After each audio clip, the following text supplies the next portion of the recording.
This program is made possible by the New York law firm of Zalman and Storman, who specialize in the field of personal injury law.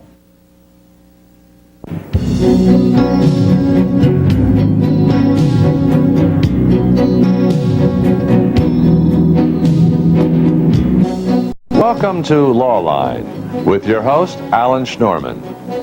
Mr. Schnorman is a distinguished trial attorney, author, and lecturer. Each week, Lawline will bring you the most knowledgeable experts in the field of law today. And now we introduce our guest and our host, Alan Schnorman. Welcome to Lawline.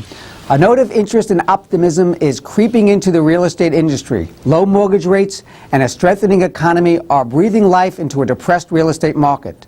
Today we'll see what the experts have to say as to the best areas to buy and invest in. Our guests are Jack Weprin, a partner in the law firm of Goldberg Weprin in Houston. Jack is both a real estate attorney and investor. We also have Jeffrey Gural, president of Newmark & Company Real Estate.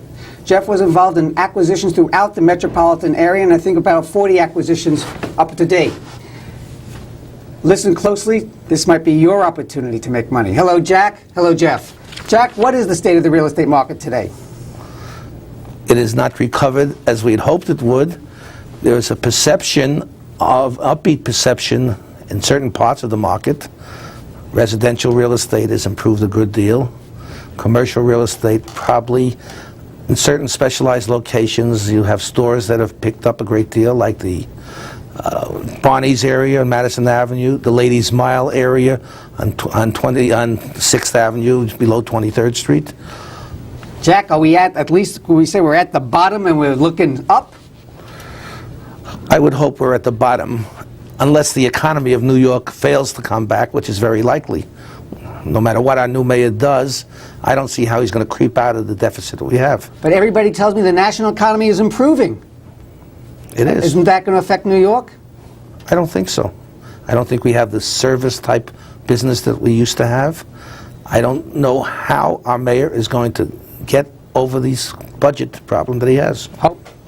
I hope we have a little more optimism from Jeffrey Gural, president of Newmark. Jeff, how's the commercial market doing? Well, I think clearly the commercial market is bottomed out. It's definitely hit bottom, and it's probably on its way up. I think that I disagree with Jack to the extent that New York is a city of a lot of small businesses. I can tell you that the vast majority of our buildings are 98 to 100% rented. While we've had to reduce rents, we're not seeing the type of problems we had 2-3 years ago where a lot of our tenants couldn't pay the rent. Most of our tenants today can pay the rent. We have very few bankruptcies, and our collections are considerably better. Do you feel like there's a stirring in the business community of a little optimism that things are looking better, that the business will start producing? I think we all agree that the national economy is improving. I don't think there's any question about it. I think the real question is whether it can sustain the growth that we're seeing, and hopefully it can. But I think I've talked to friends of mine who are in the trucking business, in the railroad business, who would know first if the economy is improving, and they clearly see, you know, if there are more trucks on the road, sure, that's a good sign because it means more products are being shipped. Jack, everybody always wants to make as much money as they can from their investments, whether it's in the savings bank, whether it's in a money market fund, whether it's in the stock market, or whether it's in real estate. Where are you putting your money in real estate nowadays? I would put my money in residential buildings. There had been a great problem in residential buildings. Co-ops went down the drain. Many of them could not be sustained. There's an inability to rent higher priced apartments. Somehow, mysteriously, in the last year, this has disappeared. I get calls weekly from friends saying, do you have a one-bedroom apartment for my cousin, my uncle, my aunt? And they're not available. Every one of our clients who manage buildings tell us the rental market is at the top. Whereas a year or two ago, when you reached a certain height, anything above $900 for a one-bedroom or a studio apartment. $900 what? For a studio apartment in an offbeat section like Chelsea, right, or the Village. Right. People could not pay more money. Today you can rent that same apartment for $1,200 without a problem. It's a big increase. Big increase. And people are begging for the apartments. Most of my clients who used to use rental agents to rent these apartments stopped. They don't have any waiting lists. They have waiting lists, rather. Are you recommending for investors to buy individual condos or co-ops? No. This requires specialized knowledge and sophistication. Were I to play into the real estate market today, I would not hesitate to buy small residential buildings, like the smaller Greenwich Village buildings. Good locations, but not A necessarily. store and 3 families, one of these taxpayers, or what? No, a store and 3 families is just too small for most people. But I'd buy a 20-family apartment house. Right. If I wanted to break into the business. I'd buy a larger apartment house. It's like any business. Sounds good to me. Okay. Yeah. It's like any business. If you don't have to worry about your customers, they are there, it's very hard to mess up, as long as you pay the right price. And you're telling that person, at least in this market, they can stay rented? Yes. While in commercial, I disagree with Jeff, because I still see our store tenants, in many cases, fighting for reduction in rent, saying they cannot make it. His office market may have picked up, but what he did not tell you is it's picked up in a sense he does not have the vacancy because he's reduced the rents of most of his tenants. And the activity that you see are tenants switching from one office building to another at a lower rent, being seduced away by people like Jeff, who say, I'll give you a better deal, come move into this building because I have to rent that building up. But you don't see an upbeat situation. You don't see the rentals going from $900 to $1,400 or $1,200 as you do with residential buildings. You see a movement of tenants, and you see a cutting down of the vacancies, but they're still at a very low price. Jeff, where do you see the smart money going nowadays? Well, I think Jack is right. I think residential is a safer bet. However, if you're a gambler, I think that there are opportunities in the commercial sector. Unfortunately, I think what's happened is the government, due to stupidity, is auctioning these properties, the commercial properties, off in bulk. RTC, FDIC? Right. Instead of selling them individually, they are auctioning them off in bulk. So what's going to happen, I think you'll see one of the great scandals of all time 3-4 years from now, when someone will write a book about some of the financial firms that put together pools of money, bought properties from the FDIC, a month later sold the same properties individually for 30 or 40% more than they bought them in a bulk situation, and made $1 zillion. So, But isn't that the old American way of buying wholesale, selling retail? yeah, but I think if you're looking to maximize your loss, that's how I would do it. I think the government has maximized the losses in real estate, really. They've taken distressed properties, and instead of getting intelligent people to dispose of them, they've really run an incompetent stumble-bum operation, which I think the result is going to be that the taxpayers are going to get killed, which has already happened. And I think they've lost far more money than they would have if they had somebody who knew what they were doing disposing these properties. Jack, what if a couple has saved up $50,000 or even $100,000 and they want to put it in real estate? They think now is the time, and you just said residential. Well, what do they do? They have this $100,000, they have their life savings, they want to put it in real estate, they're getting 2.5% interest in the bank, they're not happy with that. What do they do? Get 2.5% interest in the bank. If you've saved up your $100,000, you're certainly not going to throw it into real estate. I would very strongly recommend they don't. Real estate is not liquid. When they need the money, it's not saleable. Real estate is not the game for somebody to put their life savings into. You should put a percentage of your portfolio into real estate if you understand what you're doing. And there's nothing wrong with gambling and taking the first risk and playing with a property and perhaps not getting the best deal, but certainly not with your life savings. Your life savings belongs in a secure place, and we're not going to always have 2.5% interest. But if they really wanted to go into real estate, you say just take a portion of that money? Absolutely. And what type of projects should they start with to learn the business? As you talked about before, they can learn with a small building, even one with a store and a couple of apartments, although you can't really grow with that. Real estate is built on leverage. You have to be able to build leverage. What do you mean by leverage? The ability to buy a property and eventually get financing so that you don't have all your money in the property. You can then buy a larger building and earn a greater rate of return by having the bank's money help you in buying the building and running the building. And the reason why residential is the thing to recommend at the moment, we've been through very, very bad years. Banks were not putting money out. They were scared. They've taken tremendous losses. All of a sudden, there's been a change. We find that most of the New York City banks are either going back in or contemplating doing so in the next 2 quarters into lending money but almost entirely for residential buildings. Any number of banks, whether it's small, middle market ones or larger ones, are looking to place loans on residential buildings where they feel comfortable. They don't have to worry about a tenant going bankrupt and knocking out 20% of the income from the property. They've been burnt most badly with commercial real estate, and even today, unless a deal is gilt-edged, they will not lend on commercial real estate. Jeff, you deal with commercial real estate. How do I get a loan? I want to buy that commercial building. I don't want to stay residential. I want to deal with business people. I don't want tenants calling me in the middle of the night to fix their plumbing. How do I do that? I have no idea. I think that the banks are just not lending on commercial real estate. Banks, it's funny, now's the time that banks could make money lending on commercial real estate, so they're not. When they were lending was the time not to be lending, because everybody was lending. They had to reduce their spreads to minimal spreads, and there was competition. If I wanted to borrow money, I had 5 people calling me to borrow money. Today, I'm doing a deal now with a non-bank, but like a financial institution, but not a bank, and I'm paying them like 500 basis points. What is that, half a point? No, 5% over their cost of funds. Now, 5 years ago, that same loan would be done at 150 to 200 basis points, or 2% over the cost of funds. So what this institution is doing, which is intelligent, is saying we lost money back in the 80s on real estate.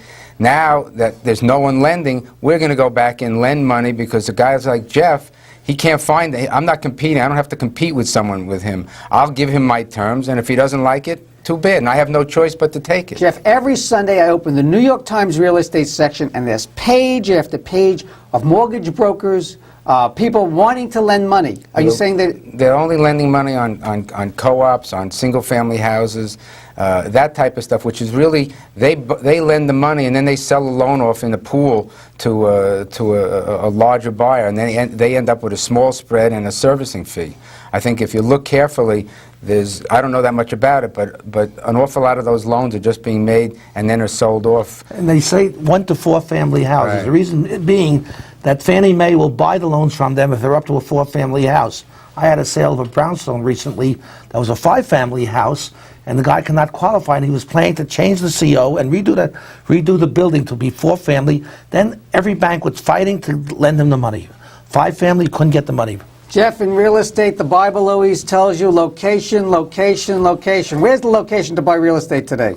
Well, I mean, there's no question that location is the most important thing. The best locations, the prices are high. I mean, obviously the best location in the city is, 59th Street, 60th Street, That's Madison, commercial. 5th, yeah. What about residential, Jack? I'd say middle-income areas. You can't still buy. There are no rental apartments readily available to buy on 5th Avenue, Park Avenue.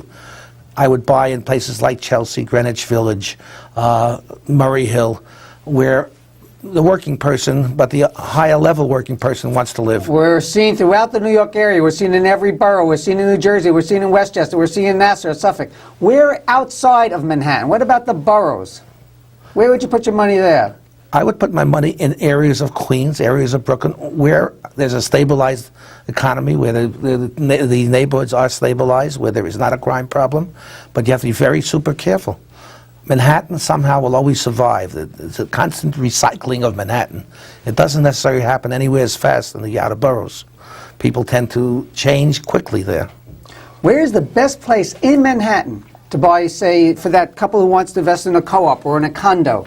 Where is the best location that you could recommend to them for investment purposes? I'd go to the west side of Manhattan, the 60s to the 80s and 90s, where they can buy a small house, sometimes catch a small house, or Greenwich Village, or some parts of the east side, although I much prefer the west side. I think it's much more vibrant and more exciting, and you can really get higher rents. Yes, of course, but the east side has always been the silk stocking district. What's your problem with that? You pay silk stocking prices, you're never going to be able to make the money. What's your opinion, Jack? Well, I disagree with Jack. I think that if you have the time, it's not such a bad idea to go to some of these auctions where they're auctioning off apartments, because in an auction anything can happen. It takes 2 bidders to drive up the price. If there's only one, if you're the only guy there who likes that particular apartment, you're going to get a bargain. And if you're there and someone else likes it, you're not. And I think there may be opportunities just by luck, because I think you got to do a lot of legwork. You just got to go to a lot of auctions and go in and say, okay, this apartment's worth $100,000. If I can buy it for 50, I'll buy it and I'll take a shot. And probably 9 out of 10 times it'll sell for $100,000. But the 10th time, maybe a rainy day, maybe snow, maybe there's a good football game on, you'll get it for $50,000. And that takes a lot of time, but I think there are opportunities out there. Jack, we're going to pursue that. We have to go to a break now. But I want your opinion. I want you to think about, what about going to auctions for the city auctions? What about going down to the courthouse when something's being foreclosed on? Was that really an opportunity? We got to go to a break now, but you're watching Lawline. I'm Alan Schnorman, your host. Stay with us.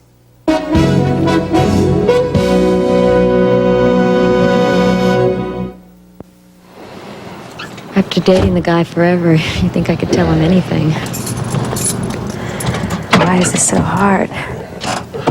I'm really scared. It takes a lot of guts to tell someone he's too drunk to drive. But you can do it. Just say it. Because if you don't, there may be nothing left to say. Kevin, I'm gonna drive. Take the keys, call a cab, take a stand. Friends don't let friends drive drunk. When your employees train with the National Guard and Reserve, they learn to be better team players, better decision makers, and better leaders.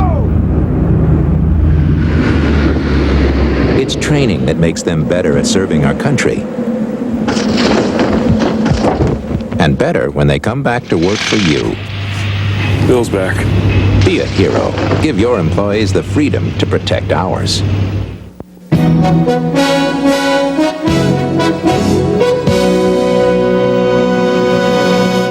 Hello, I'm Alan Schnorman, your host. You're watching Lawline. Today we're talking about real estate, how you can make money, where to make that money. Our guests are Jack Wepburn.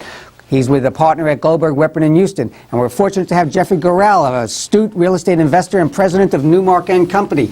Jack, right before the break, I said, well, what about going to these auctions, the city auctions? What about going to foreclosures? You go down to the courthouse. I always see down to the courthouse, in the gallery down there, in the rotunda, there's 3, 4 people around an auctioneer, and they're yelling out numbers. Is that the place to go? Sometimes, just as you talked about going out to an auction and going 20 times, as Jeff said, and buying an apartment. Jeff and I went to an auction. We bought a building on the B-154 Street about 2 years ago. Yeah, fortunately, we sold it soon after. Yeah. Did you make money? Yeah. A lot of money. We did. We were Really? very lucky. Yeah, we were lucky. But what happened is, this is a major commercial building. Need a partner? Sure. The major commercial building on the west side.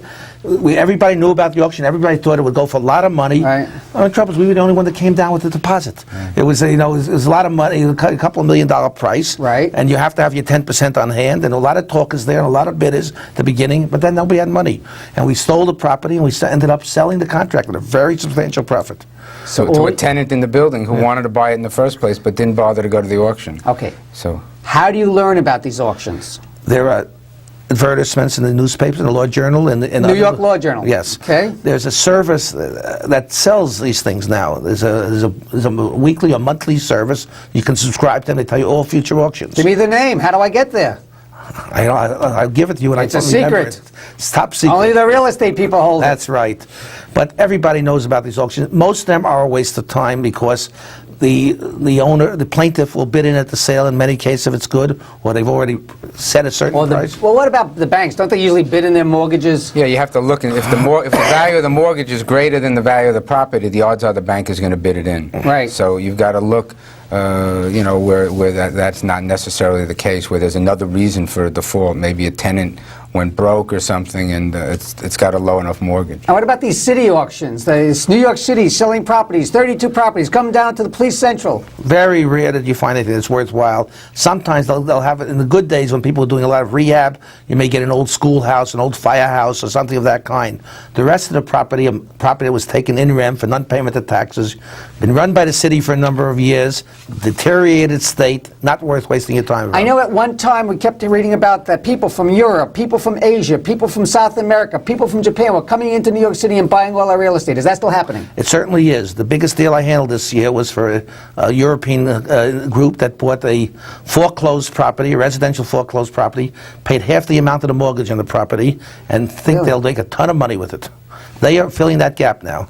Well, so you have users. So your Koreans, some of these other ethnic groups, they'll use the property. So I think that a user is likely to get a pretty good deal because he doesn't have to worry about renting the vacant space. He's going to use it. See, Jeff, I have a different opinion. I can't see how New York City can miss. We are the center of business of the world, and with all these foreigners coming in from South America, from Europe, from the emerging Eastern European countries, it could only help us. What do you think about that? It's hard to say. I mean, it would seem that way. I think the next couple of years are going to be critical, but obviously we've got certain problems, and we've got to overcome. Any major urban area. Right. We're not that much different than any other major area. We probably have a better shot than any major area because New York is still the best known city. I think that any foreigner, if he's going to consider moving his business to the United States, is going to think of New York first because he knows that if his wife comes over here or whatever, he's not going to have a hard sell. If he tries to tell her that she's going to live in Atlanta or Des Moines, Iowa, or someplace, I don't think she's going to be all that crazy about coming here or writing home to her friends how exciting it is walking down the main street in Atlanta. But New York has an attraction. Jeff, I know you're a client, and Jack's a famous lawyer. But when do you really bring the lawyers in to the negotiation? And I know, with all deference to Jack, who's an expert in this field, many times a lawyer can louse up a good deal. Well, when do you bring the lawyers in, and when do you keep them to the side? Well, Jack is good because he doesn't usually louse up a deal. I think that's really why I use Jack more than I would use a normal lawyer. I'd say we try to bring lawyers in at the very end. To be honest with you, I've been around long enough that I know what has to be done. One of the big problems we have today is I think that the law firms, especially the ones working for institutions, as their business declined a bit, they saw an opportunity to make some beautiful fees by making life difficult for you in restructuring and things like that. And it wasn't uncommon for us in restructuring alone, to get hit with a $100,000 legal bill for something that should have cost $20,000 or $30,000, and there's very little you can do about it. The bank just tells you to pay it. So it's a pet peeve of mine, to tell you the truth. Jack knows that. He rants and raves about lawyers. He really does. When I walk into a closing at a bank and I see beautiful offices, I get a very queasy feeling in my stomach. You're going to be paying for that. it. I know, right? I know what kind of bill I'm going to get. I like to walk into a law firm that's not in such plush quarters. Let me ask you, Jeff, how do you select a lawyer? You're a client. I look for a lawyer who's a deal maker. I look for a lawyer who is, because I don't, in my experience in real estate, what it says in the papers is very unimportant. If a tenant isn't going to pay you, he's not going to pay you. And it doesn't really matter what the lease says. I think we've all learned that the hard way.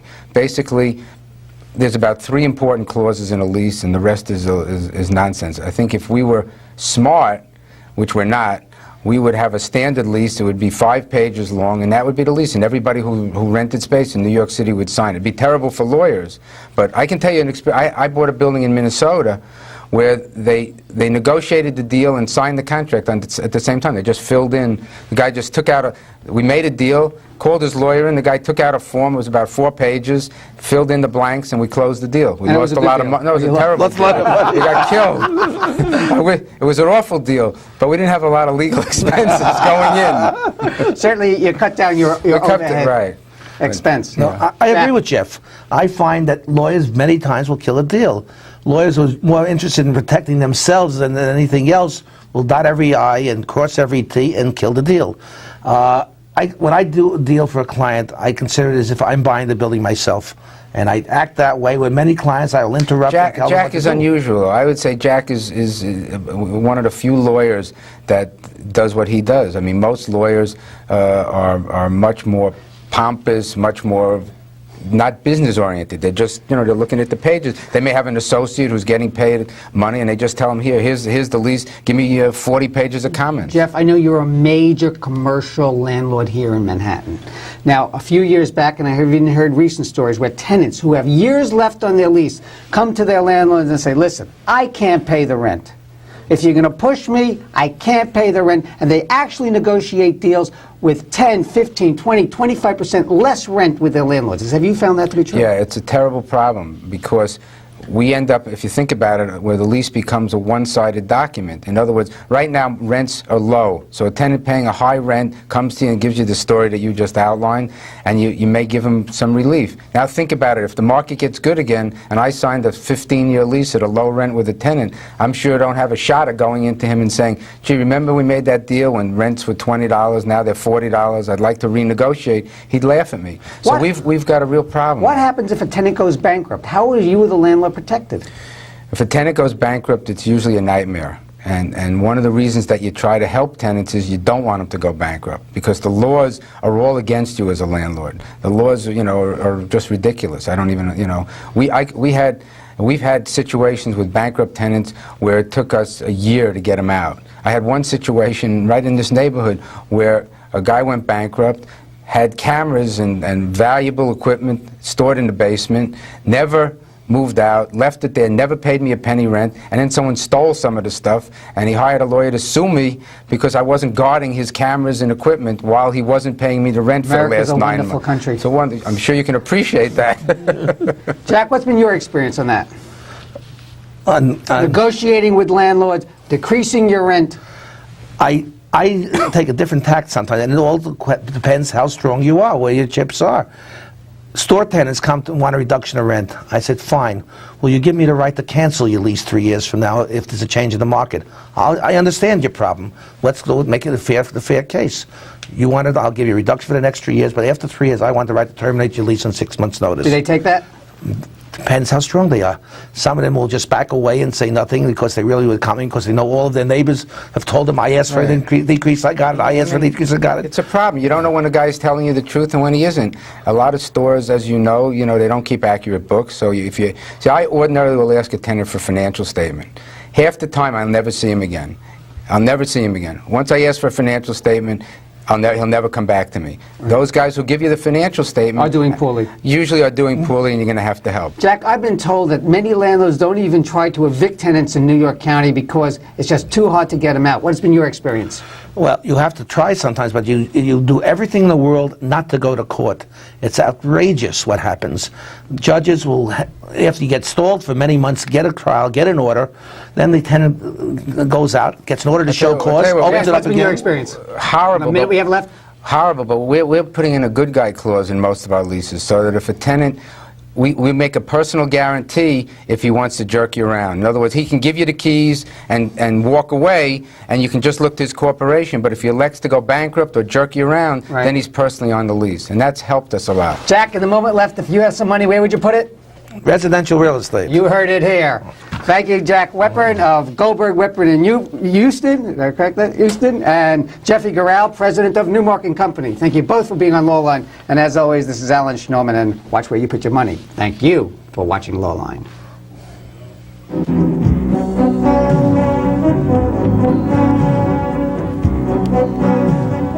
You have been watching Lawline with your host, New York trial attorney Alan Schnorman. Mr. Schnorman will be back with you next week at the same time. If you have any questions about this week's program, please write to Lawline, 63 Wall Street, New York, New York, 10005, or call area code 212-432-9111.